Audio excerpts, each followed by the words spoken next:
mission, solving mysteries in the night. Chasing shadows, finding answers, shining bright light. No one's left behind, in the darkness all alone. With a heart like a siren, she brings the lost ones home. Silent cries in the dark no longer have to be. For justice wheels keep turning, Granny on the beat. Broken voices find their power, call out hope again. With Granny's crime busters run, no victims left in pain. Bravery in her veins, truth she won't disguise. With a fire in her eyes, she's got nothing to deny. Granny fights for justice, never backs down from the call. For the voiceless and the missing, she'll stand tall.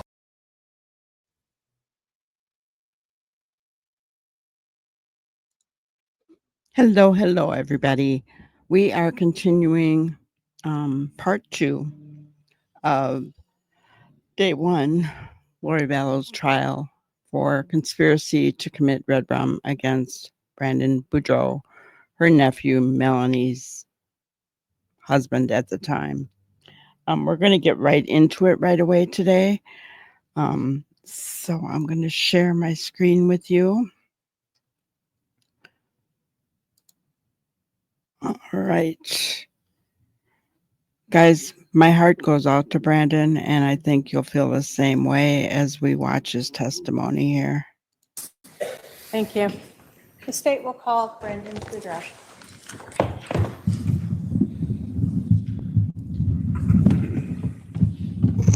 Your Honor, could we Boudreaux, have a... You're going to come up here and be sworn in by the clerk. Can you please state and spell your first and your last name?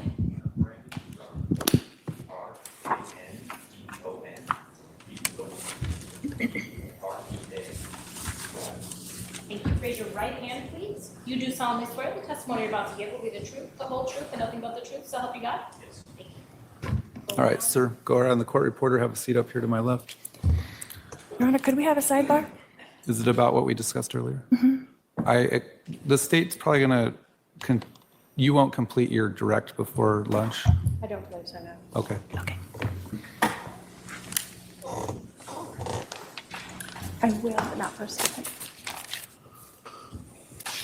Would you please introduce yourself to the jury? My name's Brandon Boudreaux. I live here in Arizona. And if you can pull the mic just a little closer to you and roll in a little closer. Thank you. Sorry. It's okay. How old are you, Brandon? I'm 40 years old.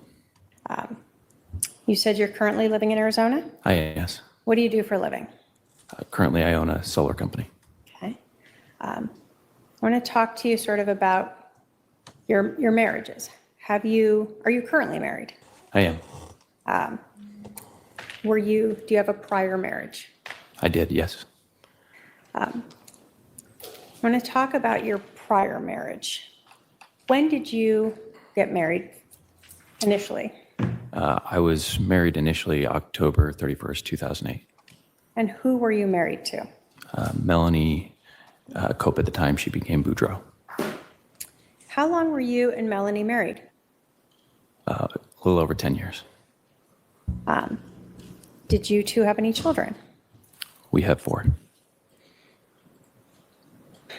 Do you recall approximately when you began divorce proceedings with Melanie? It would have been in July of 2019.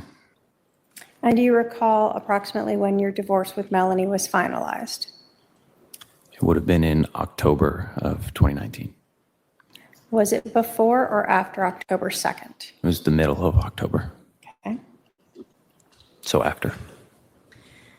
Now, do you have family here in Arizona? I have a brother who lives in Tucson now, but at the time I did not have any family here in Arizona. They lived in another state. Yes. Did Melanie have family that lived here in Arizona? Yes, she did. Did you know someone by the name of Lori Vallow? I did. That was Melanie's aunt. And did you spend a lot of time with Melanie's aunt, Lori Vallow? Yes, we spend a lot of time together. Do you see her in the courtroom today? I do. Can you point her out and tell us what she's wearing? She's directly behind you wearing glasses and a blue top. Your Honor, may the record reflect the witness has identified the defendant. It shall. When you knew or were spending time with Lori Vallow, was she married at that time? She was. Who was her husband then? Charles Vallow. And how often would you see Lori Vallow and her family? Pretty often. We would spend holidays together. We often vacationed together, and our children were close, so it wouldn't be unordinary to see each other every week. Were you close with Lori Vallow's prior husband, Charles Vallow? I was, yes. Did you know other members of Melanie's sort of expanded family? Yes, I did. Did you know a person by the name of Alex Cox? Yes, I did. Who was he in relation to Melanie? That would be her uncle. Okay. So Lori's brother? Correct, yes. And before your divorce from Melanie, did you see Alex Cox often? Not as often as Lori, but yes, I did see him. Okay. Usually at a family get-together. Did you know anyone by the name of Chad Daybell? No, I did not. Did you later become aware that Lori Vallow married a Chad Daybell? Yes, I did.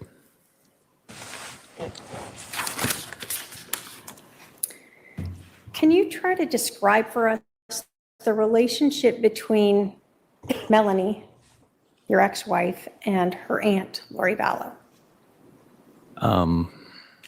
I would say that she looked at her as maybe more than an aunt, like closer to a mother figure. Her mother passed away when she was younger, and she let her hold a lot of influence in her life. Okay. Starting sort of the end of 2018 through 2019, did you notice Melanie spending a lot more time with Lori? Can you ask that question one more time? Sure. Starting sort of the end of 2018 through 2019, did you notice Melanie spending more time with Lori? Yes.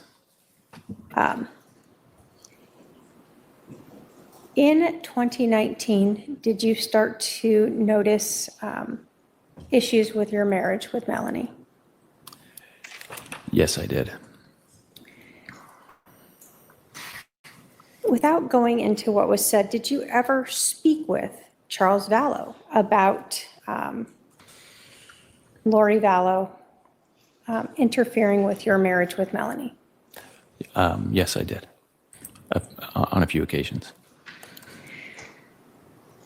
I want to talk to you about June 25th of 2019. Did that day stick out to you? Yes, it does. Why do you remember that date? On June 25th of 2019, I had a long disagreement with my then wife. My grandfather had passed away suddenly of a heart attack a few days earlier, and she had told me she didn't want to go to his funeral, and that had led to the start of a disagreement that quickly changed and was very different than what I thought was going on. I'm going to have you put your mic just a little closer to you. Yes, sorry. That's okay. So you said it started out as a conversation about going to your grandfather's funeral, Yes, and then it changed into something different? it did, yes. During this conversation with Melanie on June 25th, were you accused or told that you had been involved in doing some things to her aunt, Lori Vallow?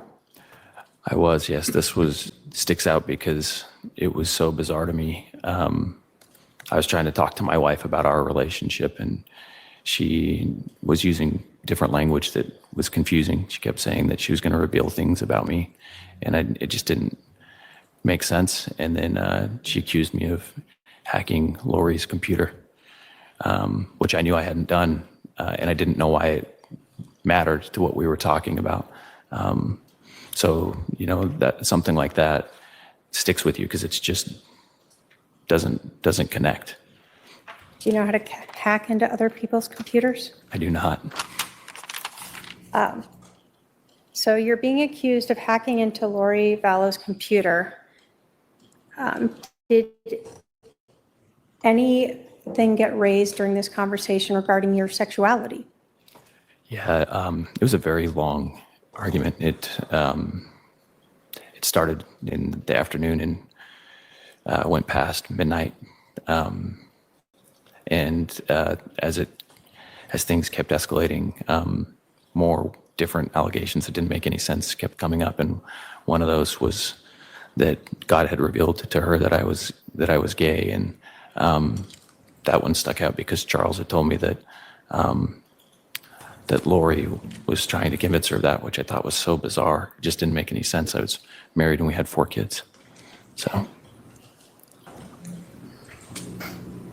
Did you ever hear anything about allegations that you were trying to help Charles take Lori Vallow's temple recommend away? It didn't come up in that specific argument, other than as a side mention of why I might have hacked a computer. But yes, I did hear those allegations. I want to ask you, are you a member of the Church of Jesus Christ of Latter-day Saints? Yes, I am. Were you and Melanie both practicing members? We were, yes. Was Lori Vallow and her family practicing members?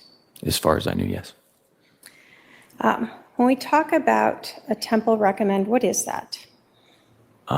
Inside of our faith, we try to set aside the temple to be a place that's sacred. It's a place where you can be closer to God. And because you want it to be a sacred place, we try to live to a higher standard if we're going to go in there. It's the idea of trying to be more like the Savior's example and keeping promises or covenants that you make to him. And so in that process, most of us self-report to a bishop or an ecclesiastical leader and a stake president or a higher ecclesiastical leader, just to verify that you're doing your best to keep those promises. It's kind of a way to help you assess, to decide if it's a place that you should go, or am I living in a way that I can go and feel good about, trying to get closer to God in that space, and am I living in a way that sets it aside and makes it somewhere special, somewhere sacred.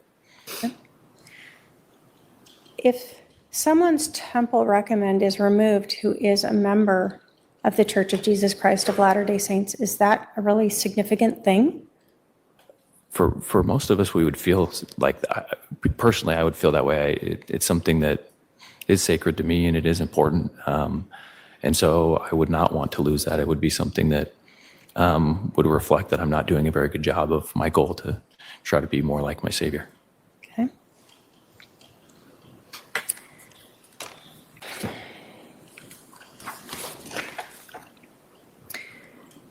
When you are having this argument, this conversation with Melanie on June 25th, what are you thinking?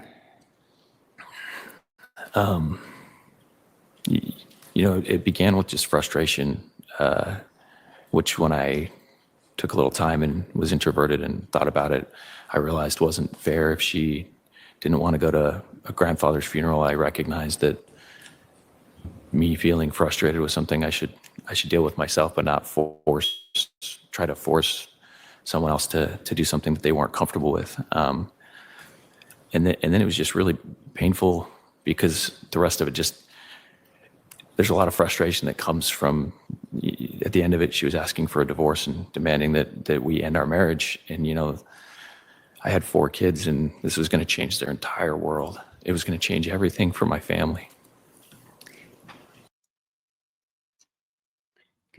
You can see how emotional he's getting right here.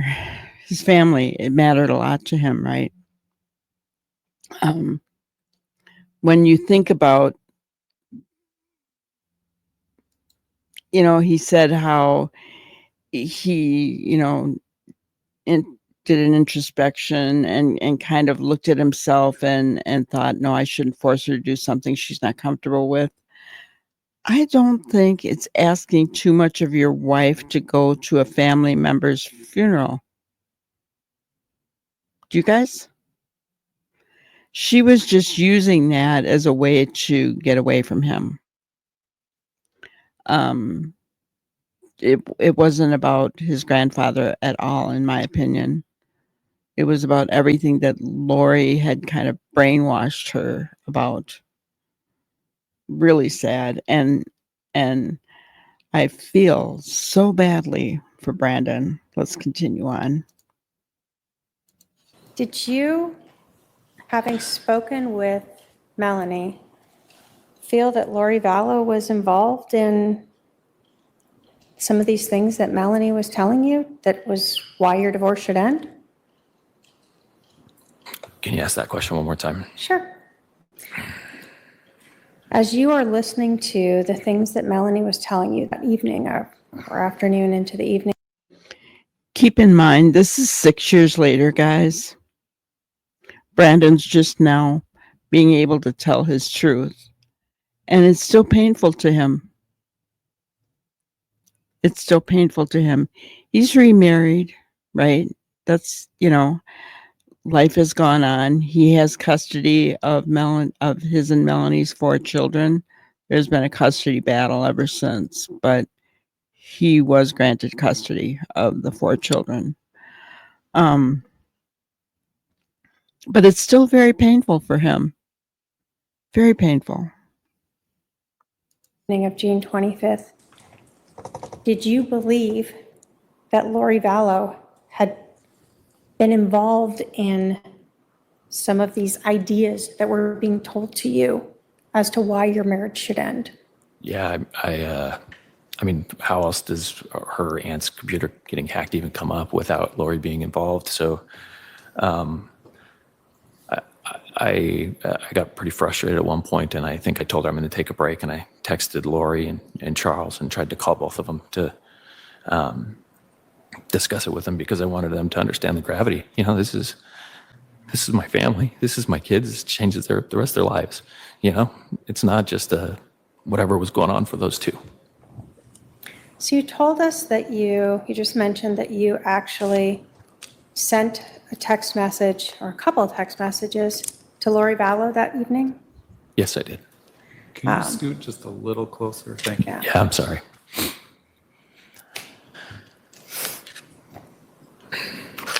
Why did you text Lori Vallow that night?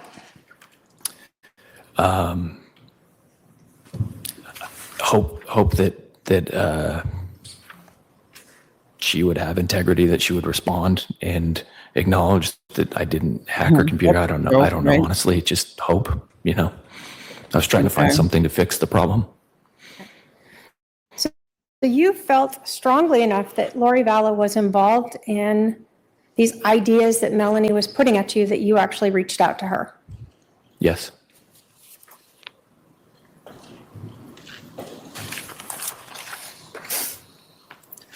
Your Honor, show the defendant Exhibit 122. I'd like to have my paralegal bring that up.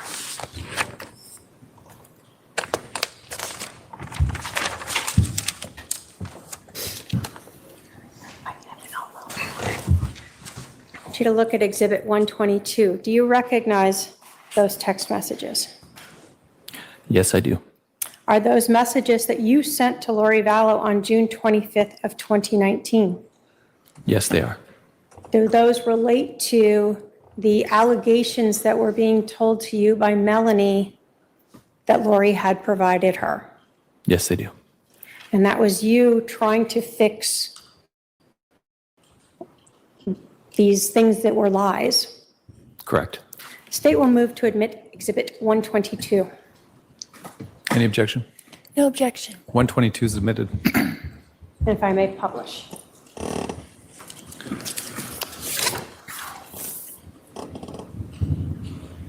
Okay. Brandon, just so we understand, when you were shot at on October 2nd of 2019, did you actually provide the police with your cell phone I did, yes. so they could download everything? Yes. And is this from your cell phone? Yes.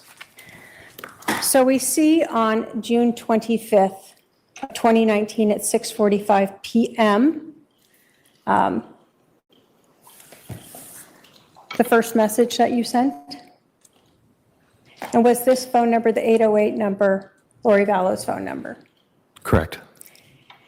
In the message, what did you tell Lori? I told her that Melanie believed I helped to try to get her temporary recommend taken away, and that we both knew that it wasn't true. Do you want me to just read it? Sure. Lori, I sent this to Charles. I'm sending it to you as well. Charles, Melanie believes I helped you to try to get Lori's temple recommend taken away. You and I both know that's not true. She does not believe me. I wanted to send this to both you and Lori. If either of you care at all for me or my children, you'll come forward and be truthful. I've never done anything to hurt either of you. I can't believe you would lie to her about something like this. I gave you a blessing when you're your worst in my home. My children will be punished if my wife leaves me or can't believe me when I have done nothing. This is on your heads to make it right. So your initial thing was about that temple recommend because that was so important, right? Yes. But that was just one of the lies that had been told to you by Melanie. Yes, and at this time I didn't know that she also believed that I was gay. That came after I had sent these texts. Did you get a response after this first text? No. Do we see then a second text at 9:10 PM, same day, September 25th? Yes. What did you say then? At least have the respect to talk to me to my face, not whispered behind my back. She believes you and you are lying. This is going to affect my children. Okay. Did she respond to you then? No.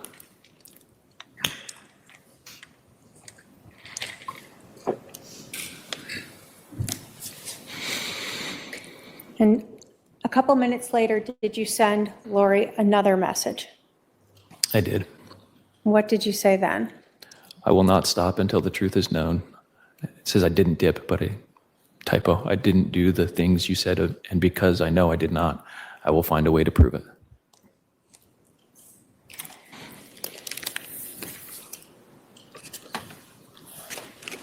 Did Lori ever respond to any of those? No.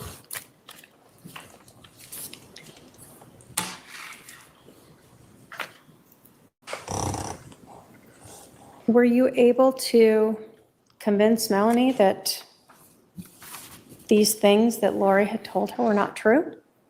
No. Would she listen to you about it? After that evening, she would never spend time alone with me again. There's always someone else with us everywhere that we ever talked or communicated. Did you want to get divorced? No, Did you agree to a divorce? I did. How did you and Melanie decide to go forward with the divorce? We used a mediator. How does that work? You have choices. You can either each get your own lawyer and they can help advocate for you through the process, or you can use a mediator. Those are the two, or you can do it yourselves without lawyers, I guess, as well. And as you go through that divorce process, you really discuss two key concepts: all of the money and the finance side, and then the children when you have children. And so a mediator is helpful in being able to help you understand what the law thinks if you both can't agree on something, and help you go through and think. It's a lot to think about. And, you know, you're very, I was very emotional going through that. And so they're helpful that they can kind of guide you to make sure you're covering all your bases and you're thinking about the future for your kids, thinking about what's fair in the financials, all of those things.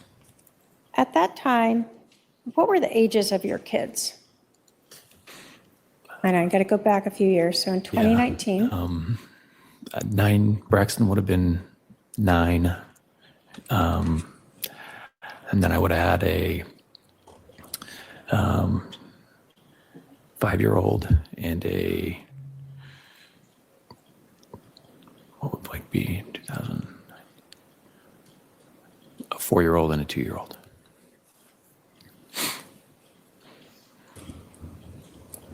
And you told us that you started to see a mediator sort of in July of 2019. Yes, Do you recall if it was the beginning, middle, or end of July? beginning of July. So really fairly quickly after you were confronted with these theories of you hacking Lori's computer and trying to take her Temple Recommend away. Yeah. As you went through a mediator, did you agree to have joint custody of your kids? I did. Did you and Melanie have a house at the time you were married? We did, yes. And in the mediation, we agreed to sell it. Now, prior to the sale of the house, did Melanie move somewhere else to live? Yeah, we agreed that I would help her find a rental, which we did. And then our house was an expensive house. We were listing it at about $1 million. And so having those young kids inside of it while you're trying to have it show ready all the time was a concern. So we agreed we'd get a rental house where the kids would be able to stay so that they could just be kids and not have to try to live super, super clean. And I would stay in the house and just kind of live in it as a shell house till it sold. Okay. Do you recall approximately when Melanie moved out? July around 14th or so, I think. I'm not. In my opinion, this woman right here is responsible for breaking up that family. I don't know how she can even bother to live with herself for everything that she has done.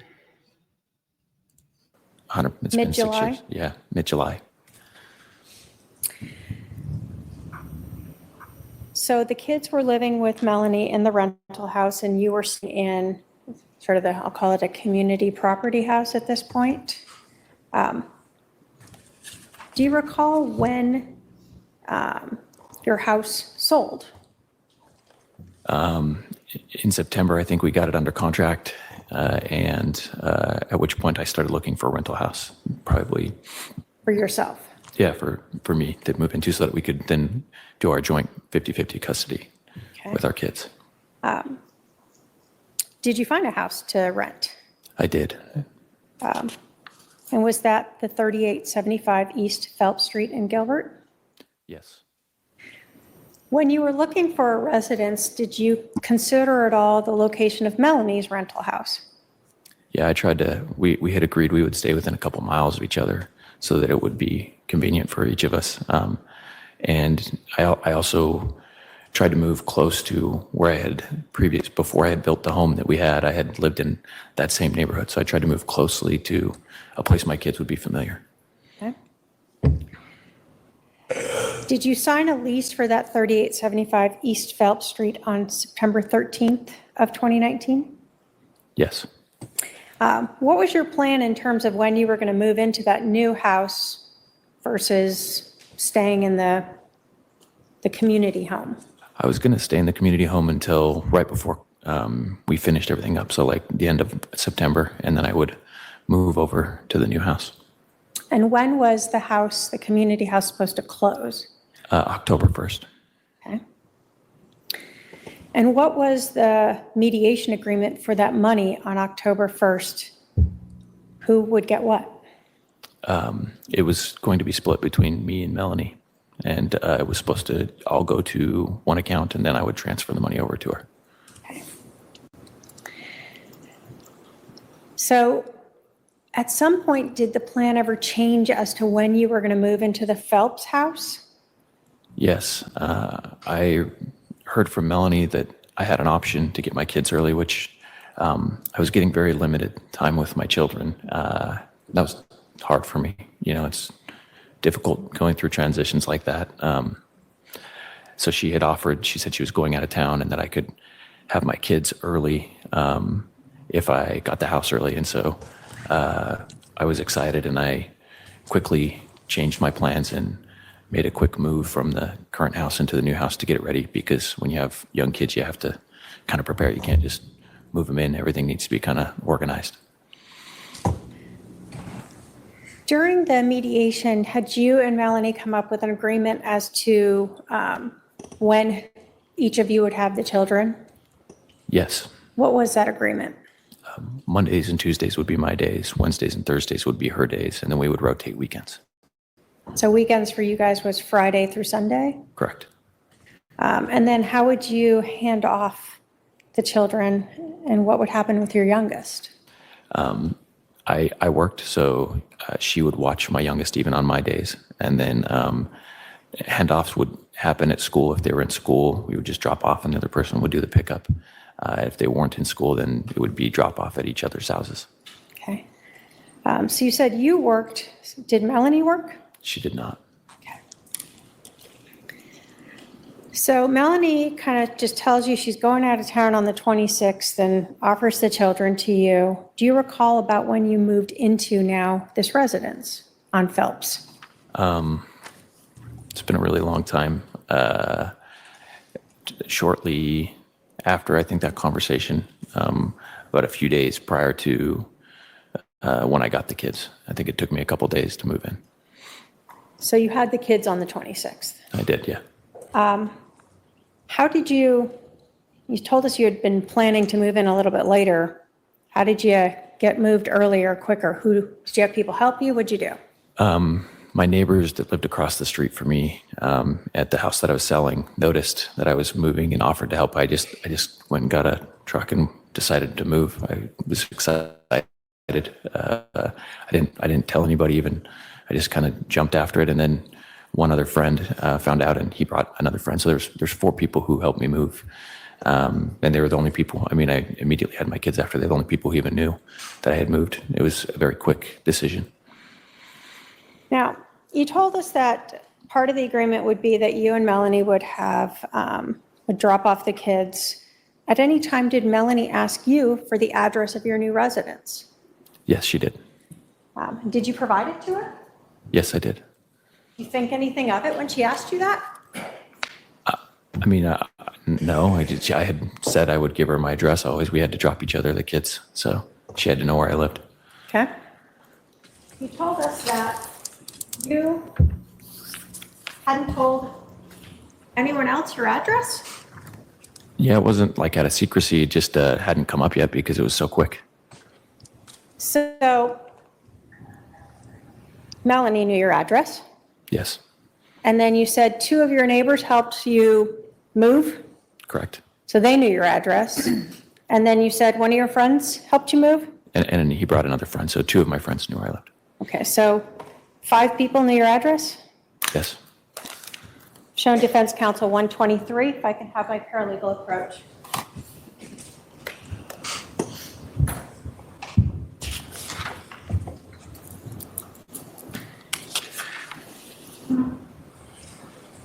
Do you recognize those text messages?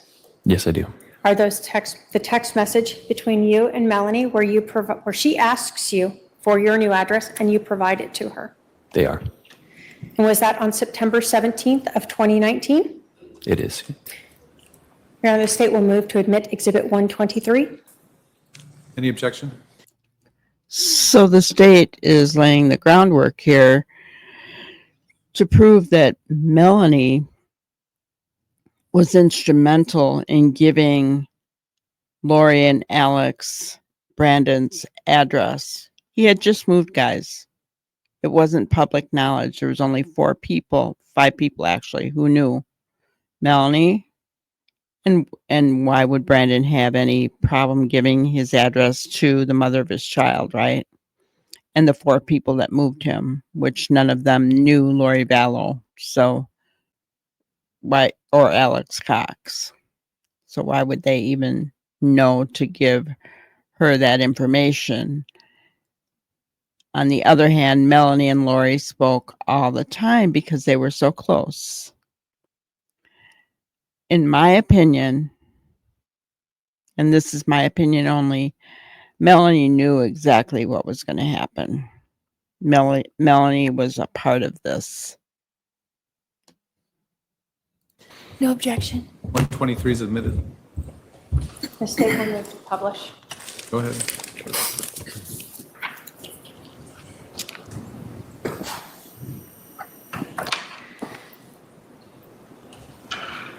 So again, you told us that you had provided your cell phone to the Gilbert Police Department on October 2nd. Is this from your phone? Yes, And so Melanie texted you on September 17th at 10 in the morning. What's your new address? that's correct. And a few minutes later, 27 minutes later, you provided her 3875 East Phelps. Correct. You told us your parents did not live in Arizona, right? That's correct. And at the time, really, you didn't have any family in Arizona. Did your neighbors that helped you move know Lori Vallow? No, Did your neighbors that helped you move know Alex Cox? no, How about your friend that helped you move, the two people who helped you move with them? Did they know Lori Vallow? no, Did they know Alex Cox? no, Did you post your address on any LinkedIn or social media? no, So on September 17th and on September 26th, when you got the kids, were the only people that knew your address and knew Lori Vallow and Alex Cox, your then wife, Melanie Boudreaux? yes,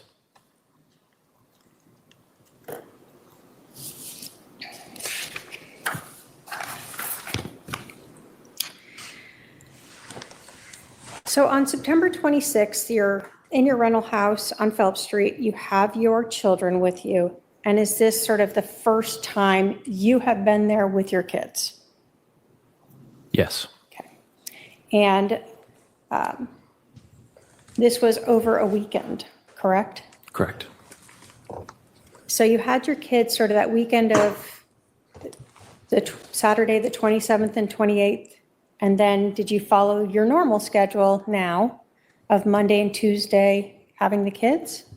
Yes, And then was October 2nd sort of Wednesday, October 2nd? And that would be the day you would normally exchange the correct. children? That was the first day that I would not have my kids. Okay. And so on October 2nd would be the day that Melanie would now have control of the kids that evening. Yes,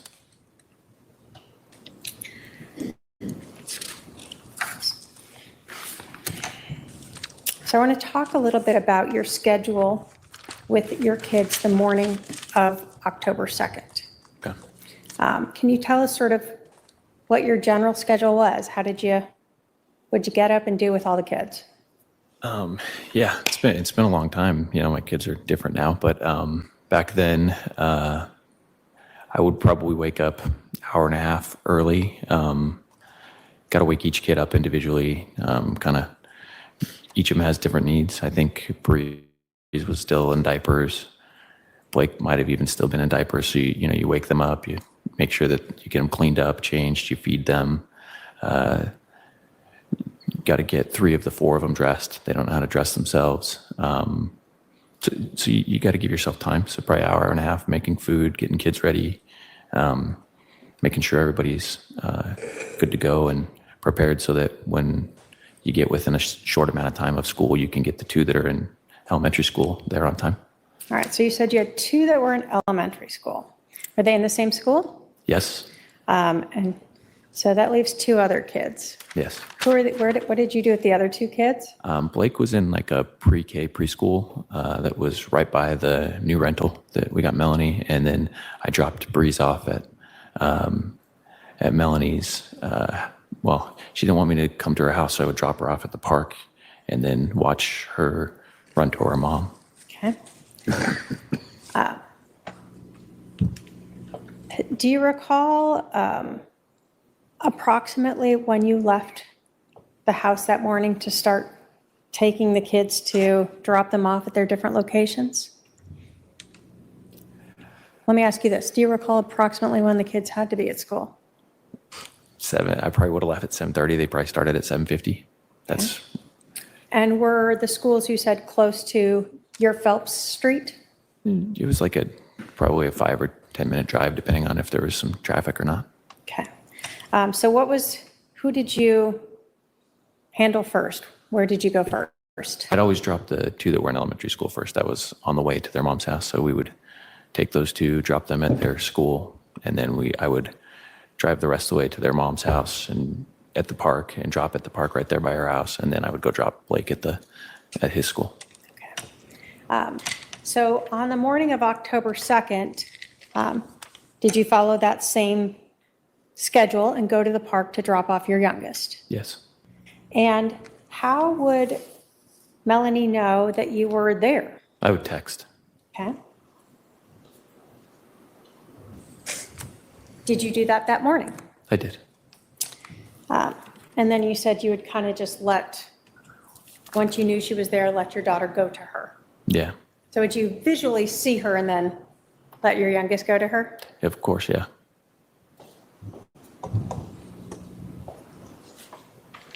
Show Defense Counsel Exhibit 124. I can have my paralegal approach with that.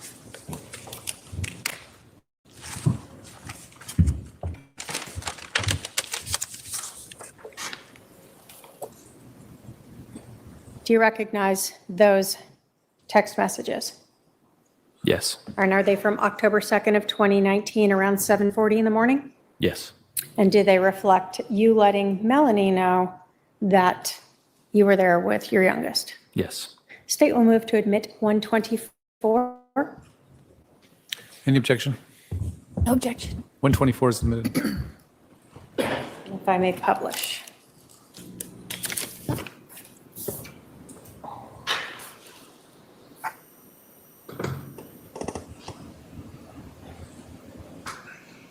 So do we see here on October 2nd at 7:40 in the morning, you sent a text message to Melanie saying pulling up, Correct. and then you received a message for her that she'd be there in a minute? Yes. Were you able to hand off your youngest to Melanie? Yes.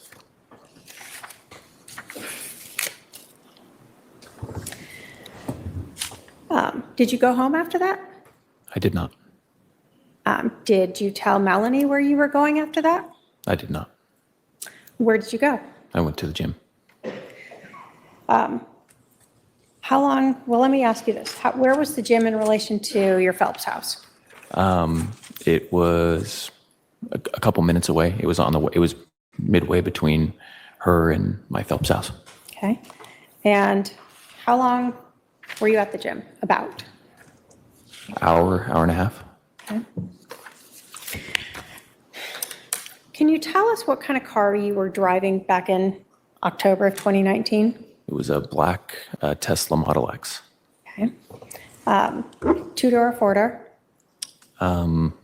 4-door. It's Okay. like an SUV. How long had you had that Tesla?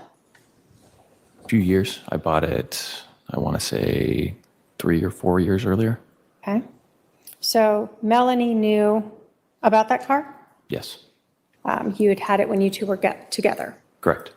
and you continued to have it as you were going through the divorce proceedings. Correct.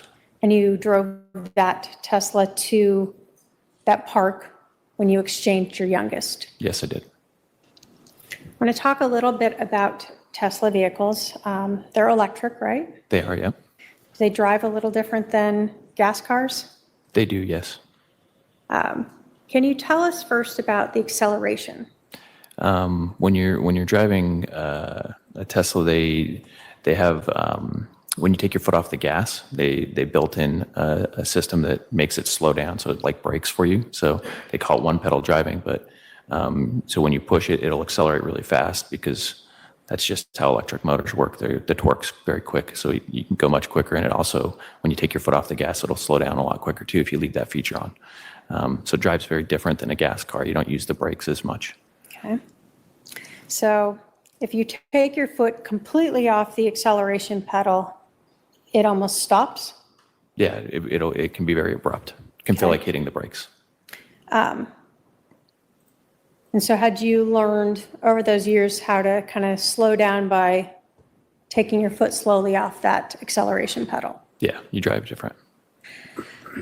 Did your Tesla have any type of technology built in to automatically open a garage door when you're within a certain range of it? Yeah, it did. It had that exact feature. It was when it got in a certain range, it would just send a garage door signal and open it up. Had you programmed that feature at the Phelps house? I did, yes. If you put your Tesla into park, what would happen? I used the feature where it would make the driver's side door just open automatically for you, so you didn't even have to reach over and open it. Would it open all the way? It would just slowly open. Sometimes it would open all the way. Sometimes it would open like a quarter of the way. There's like a sensor to make sure it doesn't hit stuff. Okay. And so that was something you had programmed already, so every time you put your car in park, that would happen for you? Yes. I'm going to talk a little bit about the driver's door of your Tesla.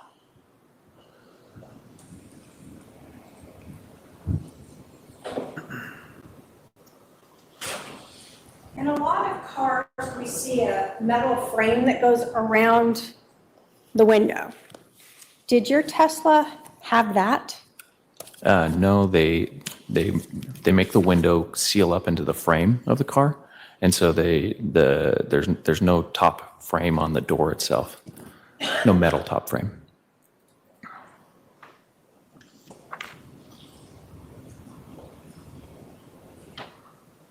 Shown defendant exhibit 25. I can have my paralegal approach.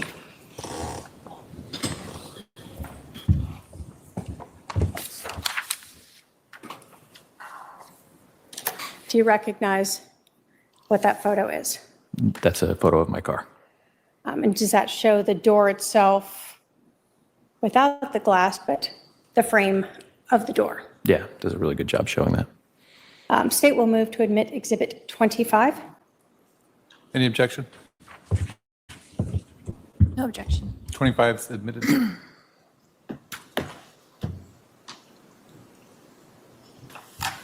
Okay.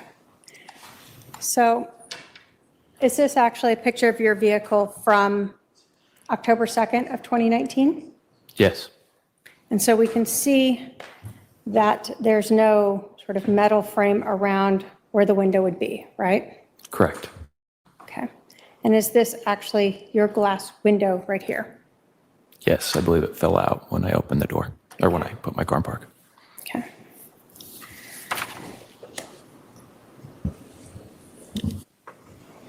I want to talk to you about that morning of October 2nd. You drop off your youngest with Melanie. What did you said you went and dropped off your fourth child at sort of a day pre-K type of course? Yeah. And then you went to the gym. Yes. After you went to the gym, what did you do? I drove back from the gym to my house. Okay. What was your plan that morning? My plan was to shower and go to work and meet with my business partners, and we had an owners meeting that day. Okay. Can you tell us what happened when you turned into or onto Phelps Street that morning? That morning, I made my usual left onto Phelps Street, and there's one house and then my house, and so it's not like you're driving. You're coming through a turn, so you're not moving super fast, and there's not a lot of distance, so I don't really push the gas very hard. But I remember coming around the corner, kind of letting it almost kind of coast as I was waiting for it to catch the signal and send my my garage door up. And while I was doing that, I noticed a Jeep that was parked, and it was really awkward. Why was it awkward? Well, it was parked on top of the car that was normally there. So there's usually a van there, and it was just like parked nose to nose to the van. And it was like, the back of it was almost blocking my driveway. It was parked so you just wouldn't think anyone would choose to park like that. So it kind of stood out to you right as you came around that corner. I noticed it had a Texas plate. The other thing that was awkward about it was and no back tire, which Jeeps always have the back tire. That's like their thing. So all of that stood out, right? I mean, you don't have a lot of time when you're coming around a corner like that, but all of that just like, I was like, oh, that's weird. And I remember thinking my neighbor must know somebody from Texas. Because I'm new, I don't know anybody yet. And I was like, and man, they parked awkward. Like that's a really crappy park job. So that we understand, was the Jeep parked sort of the opposite way of traffic? Yes, Okay. And so when you come around the corner, you're seeing the back of the Jeep. correct. And you said it was nose to nose with a white vehicle? Yeah, I believe it's a van. And was that a vehicle you had seen in the few days you had lived there? Yeah, it had been parked there every day so far. Okay. So you recognize that one. Was there a lot of other vehicles parked on the street? No, Just that Jeep right up to that one and on your driveway? correct. When you were coming in and sort of slowing down, what do you see happen? So as I let the car kind of coast in, the back window pops up. I see a muzzle. I hear a bang. And your fight or flight kicks in at that point. So for me, I just immediately thought, and my window shattered. All that happened in like the snap of a finger. And so I just immediately thought someone's shooting at me because I saw a muzzle. So I hit the accelerator and I just went straight. I no longer was planning on turning into my driveway to let the garage door trigger. I'm going to have you pull your mic just a little bit down again. Yeah, I'm sorry. I can lean forward. Could you hear all of that? So let me go a little bit through it. So you said you saw the rear window open. Yes. Is that sort of the window that normally the tire would block from opening? Yes. Did you see any hands or anything pushing it open? I can't say I did. The windows were dark, and I remember it lifting, and I remember seeing a muzzle. Let's talk about the muzzle. Could you tell, was it a handgun muzzle, a rifle muzzle? What are we talking about? It looked like a rifle or a long gun. Yes. Also, possibly like there was a silencer on it or a suppressor or something, because I remember the muzzle looked a little bit awkward at the end. Okay. Have you shot guns before? Yes. Have you shot rifles before? Rifles and handguns and shotguns. Did you grow up sort of shooting, hunting? Yeah, my family hunts. I'm not a big hunter myself. But you're familiar then with rifles and shotguns? Yes. Had you shot handguns before? Yes. So when you saw this, what did you think it was, the muzzle that you saw? I mean, you had a very short window, but it looked like a rifle to me with maybe a suppressor or something on it. Okay, so it was able to come out of the window enough that it looked like a rifle to Yes. you. You said you heard something. Can you describe that for us? It's a loud bang, gunshot. That's the only thing I can think of. And you've heard gunshots before. Lots of gunshots, yeah. So you hear this and you recognize that as a gunshot. Yes, And you said then your window shattered? correct. Did you see a hole through your window? No, which was confusing.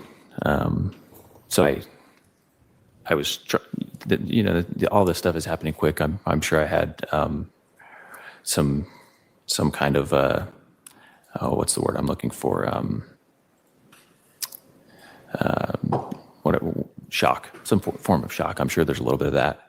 But I remember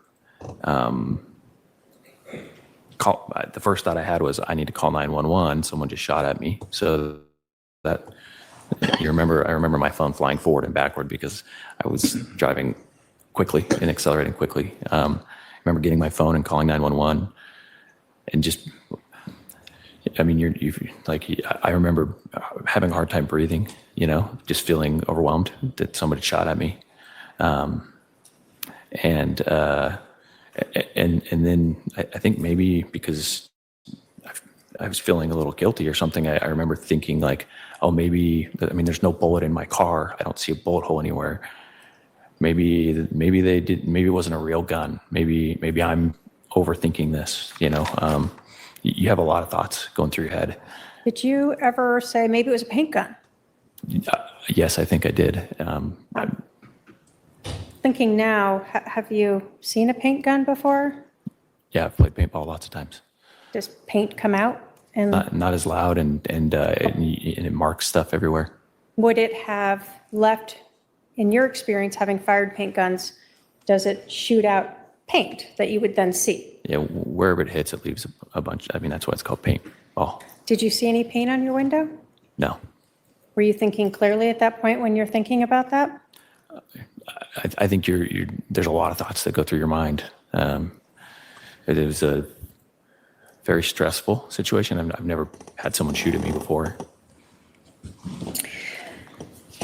You called 911 and you told us that you drove away from the area, right?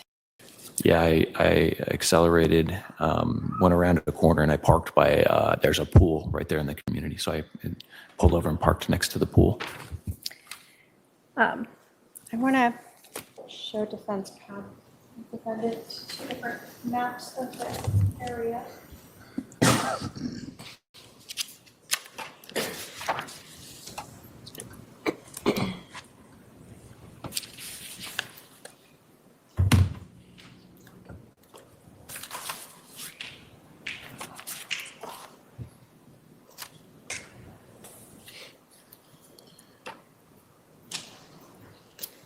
I can have my paralegal.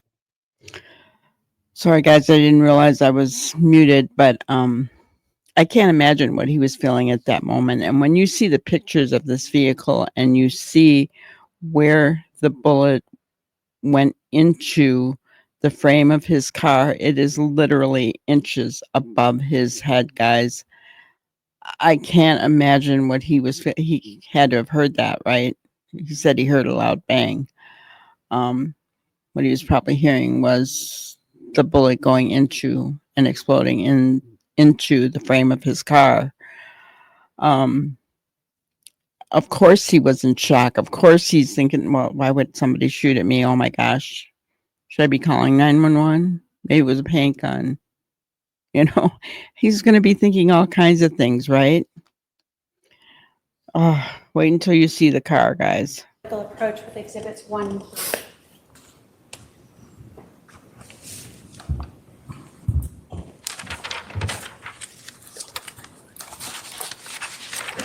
Can you look at those two exhibits and tell me if you recognize them as maps of the neighborhood, a closer up, as well as a further away map of your Phelps Street address and the streets around it?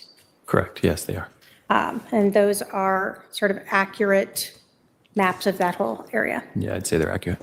State would move to admit exhibits 1 and 3. Any objection? No objection. 1 and 3 are admitted after you publish. Let's recess.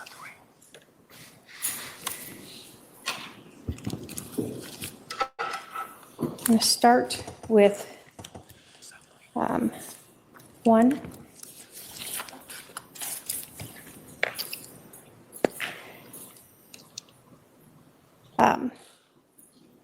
Actually, I think it's this way. When you were driving to your residence, I'll do it this way. We see here 3875 East Phelps Street. Is that your address at Yes. that time? And so it was 2 houses in. Yeah. When you were arriving back to your residence that morning of October 2nd, can you describe for us how you came in to the neighborhood?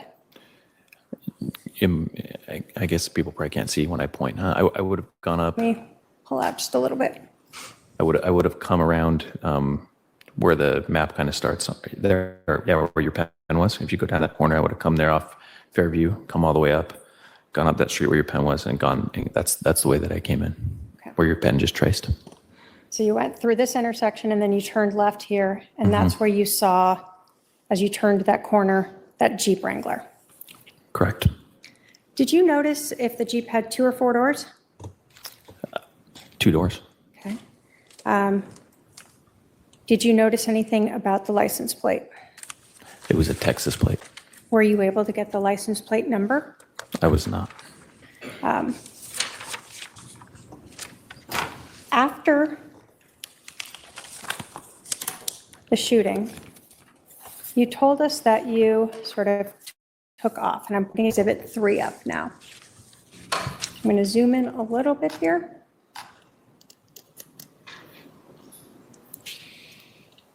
So we see Phelps Street. Is that the same street we were talking about? That is You told us that you accelerated. Was it this direction on Phelps? correct. And what did you do when you got to this intersection? Made a right on Cole, and you can see there's a pool right up there. I parked right there in front of that Okay. pool where that little walkway is, right on the. So Yeah. you parked right near the pool here. Yeah, right where your pen tip was there, kind of by the E. Were you on the phone with 911 prior to reaching that pool? Yes, I was on the phone with 911, I think, as I got towards the end of Phelps Street. Did you see the Jeep as you were there at the pool? I did, yes. And where did you see the Jeep go? It came down Phelps Street, went north on Cole, then it made a right on Waite when it saw me, and then it continued down Waite and made a right down whatever that road is. There's no name on it. And then I lost it at that point. It went down Fairview, and if you go to the bottom of this, it actually exits out onto Pecos Road. So I knew where they had to have gone, because the only way out of that neighborhood is to go down that Fairview Street Drive and go around on Francis and then go out onto Pecos. And so that's what I told the police when I told them what happened. I told them that it had exited out onto Pecos. So basically, the only 2 ways to get out of your neighborhood was either to go up Cole, where they would have had to go past you to get onto Fry, or to go south to Pecos Road Correct. through this neighborhood. Yes. We're going to do Amita. Members of the jury, we're going to recess. We're going to resume at 1 p.m. Please remember the admonition. Please be in the jury room ready to go at 1 p.m.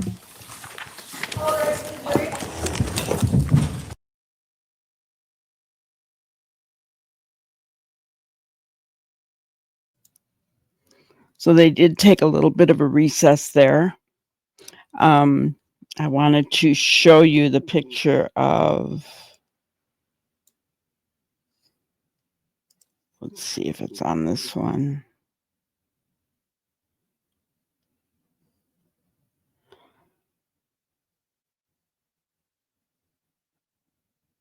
Probably, we might have to go back to Colby's. To get the rest of Brandon's testimony, which isn't much more. So you can see that Brandon remembers pretty much everything very vividly. I think that this has been a very traumatic experience for Brandon. I feel badly for him. But yes, we are going to go over and finish watching on Colby's channel. Cross. I don't know if Lori will cross Brandon. If she does, that would be wild. I'm back in my little box.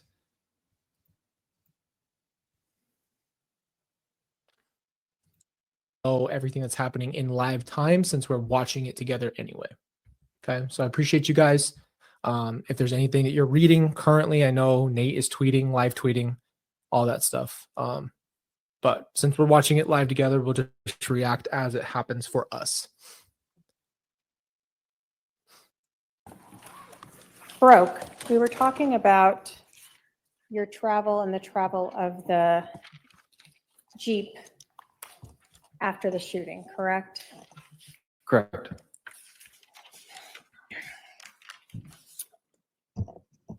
In terms of your movement, you told us that the Jeep had gone, I'm going to take this out of the shiny gloss. You told us the Jeep had gone on Phelps up to Cole, and you were here, and that's where you saw it turn on Waite. Correct. Were you able to kind of see across here to watch the Jeep? Yeah, you can't see from this aerial view, but there's just like a fence and there's nothing else there. It's just bushes. So you can see almost that whole street there on Waite from where I was sitting. Which direction was your car facing? Towards Fry or away from Fry? My nose was pointed towards Fry. So you were able to see the Jeep then continue and turn down this street? Correct. After that, did you see the Jeep again? I didn't. Where did you go? What was your return route back to your house? I did a U-turn there on Cole, and then I turned onto Waite, and I drove down Waite and then back onto Phelps. So sort of following the path of the Jeep as well until you got to Phelps? Yeah, and then I just pulled into my driveway. Okay. And then I sat and waited for an officer. Were you on with 911 during that whole time? I was. Wow. Shared defense. Exhibits 4, 9, 13, and 14.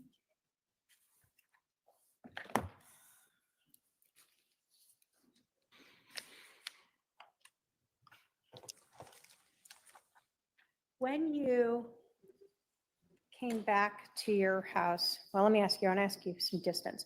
When you first arrived at your house and you saw that Jeep, you told us you'd never seen it before. Can you tell us approximately how far away you were from the back of that Jeep when you heard that gunshot? Well, you could kind of see in that map, there's only two houses. I was at the end of the first house, and the driveway was on the end half of my house. So I was past the point of my house and moving towards that driveway. So I would probably say a few feet, 15 feet or 10 feet or something like that was the distance. Do you recall ever saying maybe 20 or so feet? I'm sure I could have. It was a long time ago. I'm going to I've shown the defendant exhibits 4, 9, 13, and 14. If I can have my paralegal approach with these exhibits. You can take a look at those and let me know if they depict Phelps Street and the house you rented, as well be. as some cones to represent different things in the street. Yes, Do you recognize all of those? I do. State will move to admit 4, 9, 13, and 14. Any objection? No objection. 4, 9, 13, and 14 13 and 14. are admitted.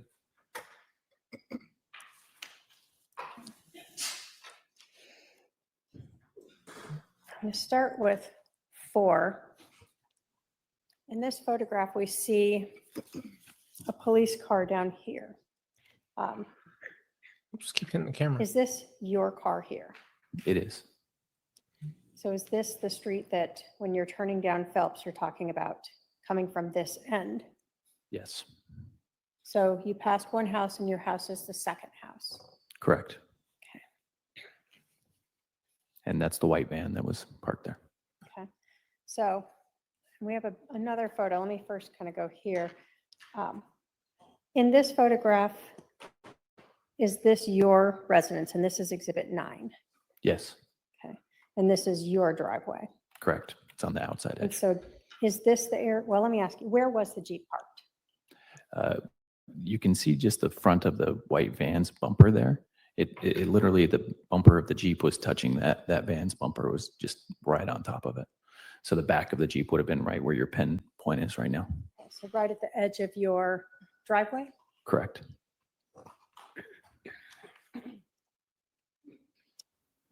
I'm going to use 13 and then 14 to give us kind of, we'll go back and forth between them. Yeah, so you can see right there with So 14 here, is this the Yep. white vehicle you were talking the about? Jeep would have been Yes. right there. And this shaded area between the Jeep and the driveway is where you're discussing That's that really the close. Jeep was parked? The cones is where Brandon's car was when he was shot. And then this is your driveway. Yes, The rear of the Jeep was, Yep, Facing you. right there. correct. It was facing towards me. we see two cones here. What do those depict in terms of the location of your vehicle? The front of my vehicle would be that one that your pen's pointing at. And the Wow, back of my dude, that's vehicle would be so there. close. That's an estimate. Obviously, we were trying to recreate, but that's an estimate about where my car was when I heard the shot and my window shattered. Thank you, Kathy. That's very sweet of you. So at this point, when we were talking about slowing down, had you started to turn into the driveway yet?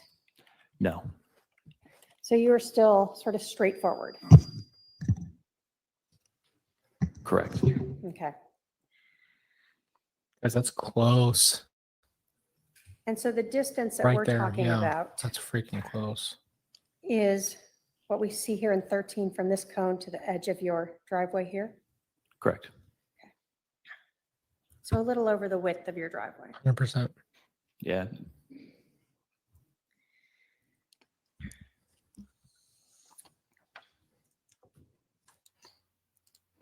That person said that it's a miracle that Brandon is still with us, and it is.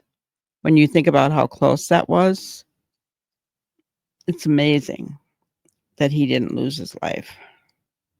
When you saw the rifle come good out Lord of the was with rear him. of that Jeep, can you describe for us what you Yep. say you saw on the end of it? That's a great point. It was cylindrical, and it looked a little bigger than a normal. I mean, every muzzle at the end of those rifles has some kind of a sight or usually something on it that they use to when you're shooting. But this looked like it had something different on it. It was a little bigger, and that's why I said a suppressor or. I mean, I didn't get a long look at it, but it definitely stood out to me that it looked a little different. I think that's the part that I described was that it was noticeable. Okay, so it was wider or bigger than the normal barrel itself. Correct.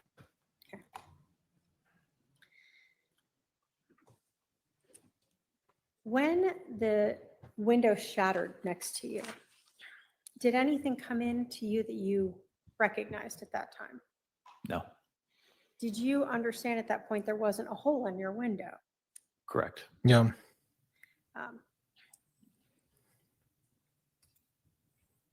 As you are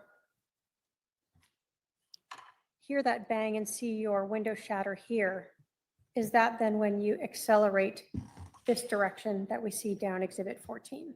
Yes, that's exactly Here's for what I did. Brandon Love to you.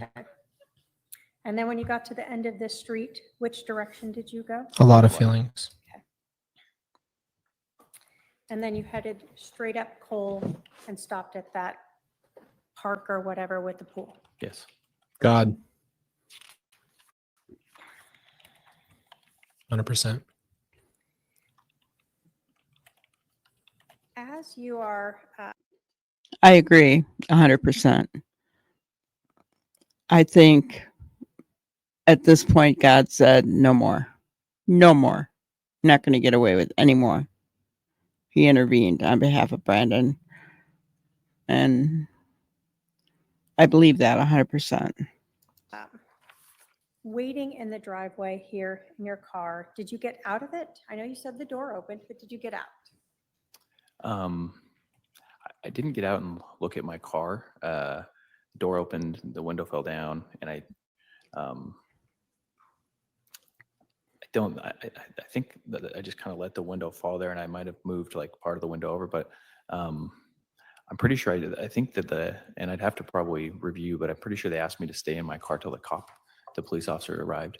So I'm pretty sure I just stayed in the car and waited for the officer. Yeah. So before She's gonna the try to. officer arrived, did you look at your vehicle itself? I'm going to put up Exhibit 25 again. The first time that I looked at the outside of the exterior of my vehicle was actually when the officer walked me over to my car. And both of us at the same time saw on the top of the door frame there's the spot where the bullet hit. Thank you. And that was the first time that I knew for certain that I had kind of been shot at. And I remember Me too. probably another feeling of shock again, kind of like the first time when someone shoots at you and it's loud and I remember just thinking like, that's really close to where I was sitting. Like it was inches from my head.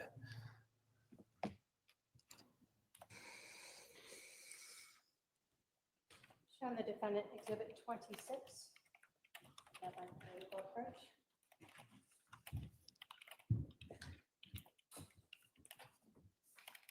See, yeah, then I think Tammy did. I'd have to look at Do you it. recognize what that is a photograph of?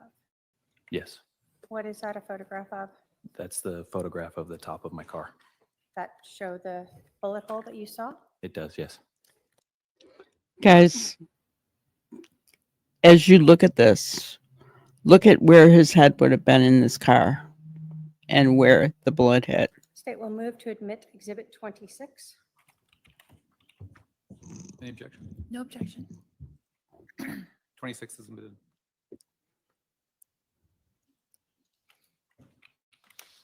So we see here in Exhibit 26, is this the bullet hole?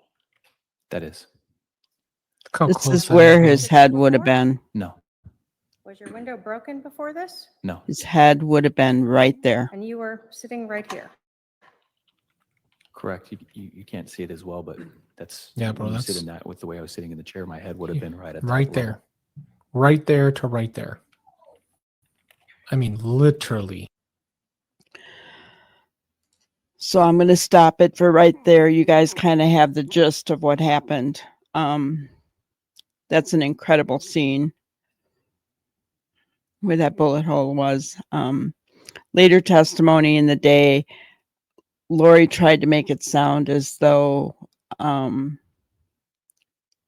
tire iron could have hit that and tried to get a police officer to admit that that could be a tire iron. And obviously it could not because there was bullet fragments found when it exploded inside of that frame.